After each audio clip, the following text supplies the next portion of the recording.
Hi everyone, मैं हूँ दीपक कुमार चौधरी। इस वीडियो में मैं आपको 26 जनवरी यानी गणतंत्र दिवस के ऐतिहासिक पृष्ठभूमि के बारे में एक दो चीज़ें बताऊंगा।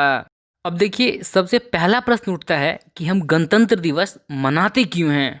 क्योंकि इसी दिन 26 जनवरी 1950 को हमारा संविधान यानी कि भारत का संविधान पूर्ण रूपेण लागू हुआ था। और संविधान किसी भी स्वतंत्र देश का एक प्रतीक होता है।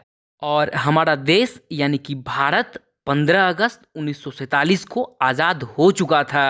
प्रसिद्ध ब्रिटिश संविधान विशेषज्ञ ग्रैनविल ऑस्टिन का कथन है, गणतंत्र चलाने के गुणों और अपने हुनर, हौसले, हिम्मत के बदौलत हिंदुस्तानियों ने किस्मत से मिलन की लगाई ये बाजी हारी नहीं जीत ली है। मतलब प्रभु आप धन्य हैं।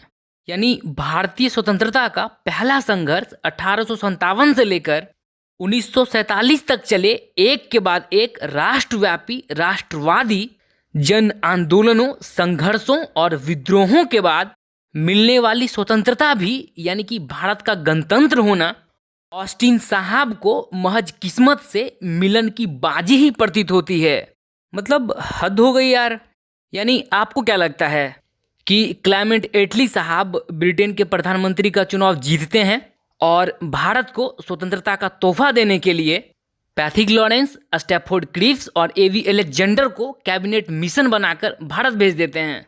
उस समय आपके ब्रिटेन की जितनी मूल आबादी नहीं होगी, उससे ज़्यादा भारत में स्वतंत्रता सेनानी थे।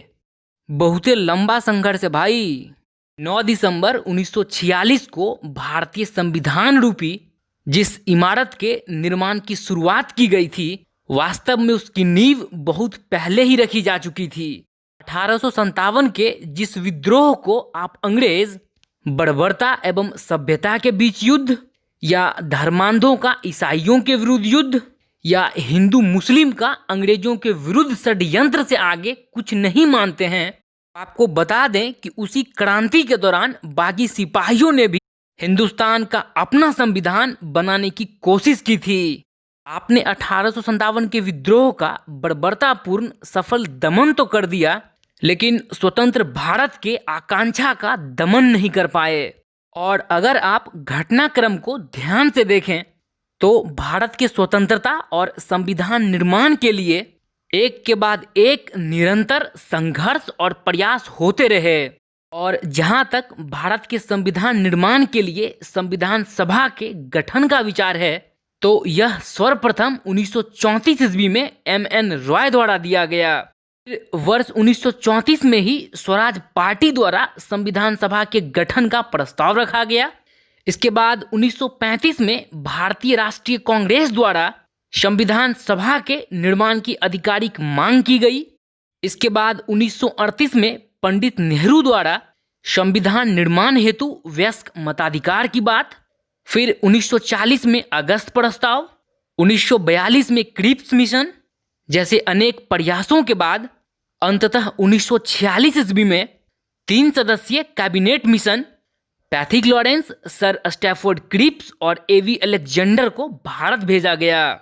फिर कैबिनेट मिशन के एक प्रस्ताव द्वारा भारतीय संविधान के निर्माण के लिए एक बुनियादी ढांचे का प्रारूप स्वीकार कर लिया गया और इसे ही संविधान सभा का नाम दिया गया।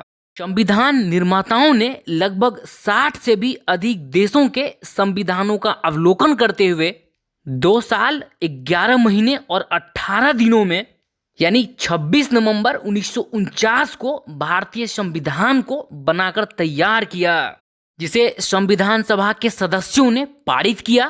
संविधान सभा के कुल 11 अधिवेशनों के अतिरिक्त 24 जनवरी 1950 को एक विशेष हस्ताक्षर अधिवेशन बुलाया गया और इसी दिन डॉक्टर राजेंद्र प्रसाद देश के प्रथम राष्ट्रपति भी चुने गए। और फिर 26 जनवरी 1950 को भारत का संविधान पूर्ण रूपेण लागू कर दिया गया। अब देखिए, हो सकता है कि आपके मन में ये प्रश्न हो कि भारत का संविधान 26 जनवरी को ही क्यों लागू किया गया। तो दिसंबर 1929 में कांग्रेस के ऐतिहासिक लाहौर अधिवेशन में अध्यक्षता करते हुए पंडित जवाहरलाल नेहरू ने भारत के लिए डोमिनियन स्टेट्स की मांग को रद्द करते हुए पूर्ण स्वराज यानी कि पूर्ण स्वतंत्रता का लक्ष्य रखा था और 26 जनवरी 1930 को पूरे देश में प्रथम स्वतंत्रता दिवस मनाने की घोषणा की गई थी और उसी प्रथम स्वतंत्रता दिवस को चिन्हित करने के लिए भारत का संविधान 26 जनवरी 1950 को लागू किया गया। तो इसी के साथ मैं अपनी बात खत्म करता हूं। जय हिंद, जय भारत।